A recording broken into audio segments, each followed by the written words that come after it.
Present subjunctive. This is a difficult element of grammar in the Spanish language, particularly for English speakers.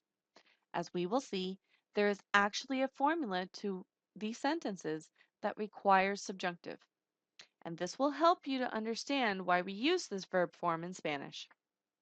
So, what is subjunctive? It's a mood.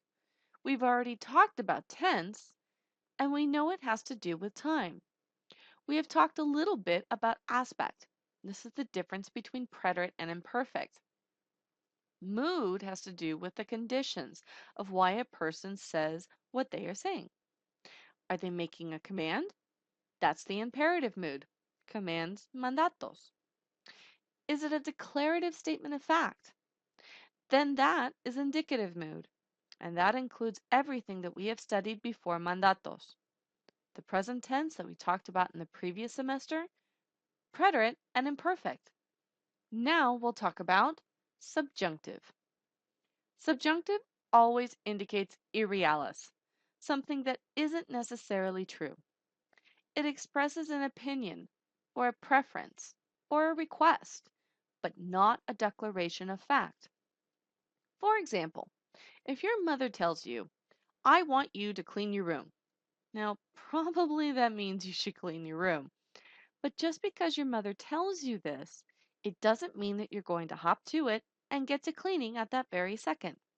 You could have things to do in the meantime, or you may not feel like cleaning at that particular moment. Regardless, in English we tend to use infinitival phrases for such constructions. You see, to clean, which is an infinitival phrase.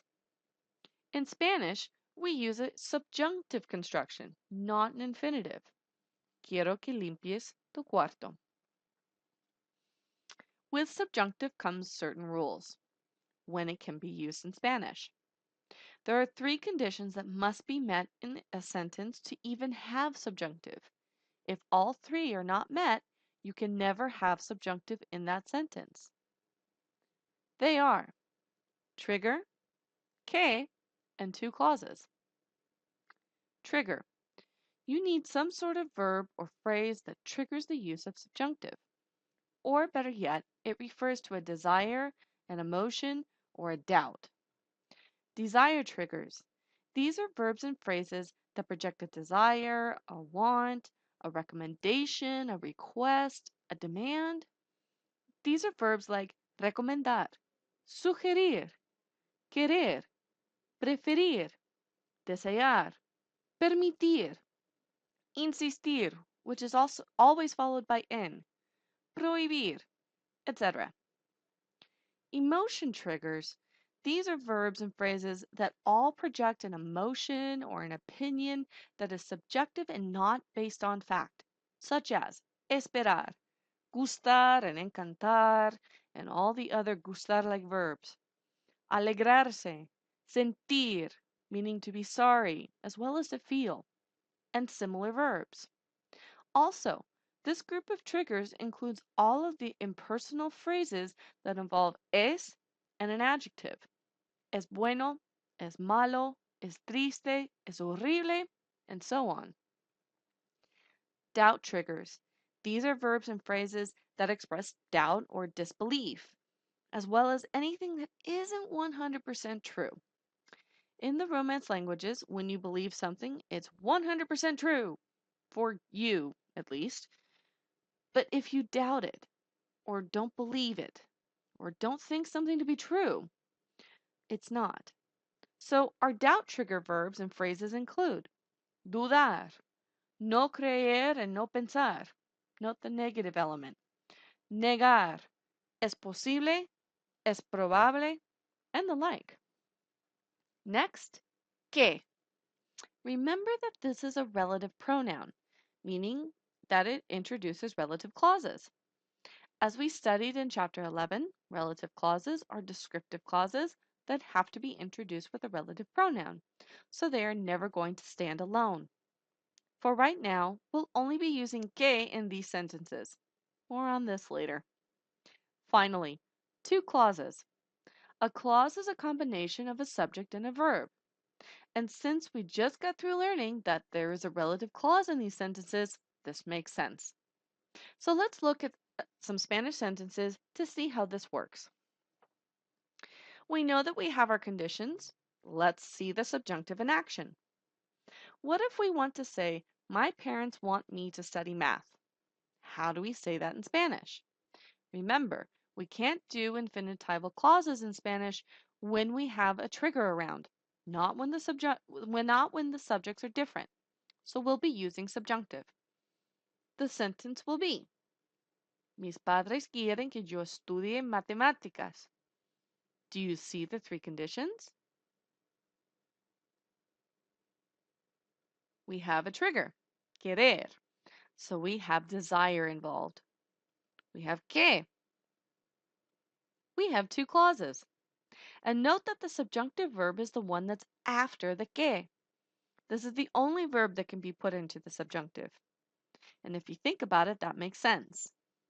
The action that my parents want is not necessarily going to happen. It's the irrealis element of the sentence. Just because they want it to happen doesn't mean that it will happen. Let's look at another sentence. I hope that my brother is happy. How do we say that? Espero que mi hermano esté alegre. Let's analyze this and see the three conditions in action. Our trigger verb is here, espero. So we'll be talking about an emotion. There is our que, which is introducing our relative clauses. Using the subjunctive here also makes sense. No matter how hard I wish, my brother's level of happiness is not dependent on my wishing. Okay, one more sentence.